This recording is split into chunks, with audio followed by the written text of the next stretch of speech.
Exercise 1.10. Let's have a look here. 1.10 toys, and let's enlarge that. Okay, here we go. And if you don't see the date, you probably need to adjust the width. Okay, we just need to print this file and only print A1 to E4. So we first select this range and then go ahead to File and Print. Here we go. Yeah, only the selected cells will be selected, will be printed. But if you do still see the whole working sheet, then probably you can change it here.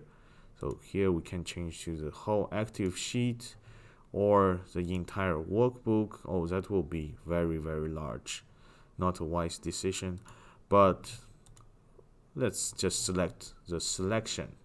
So A1 to E4, we can print that with the printer that we want it to be printed with.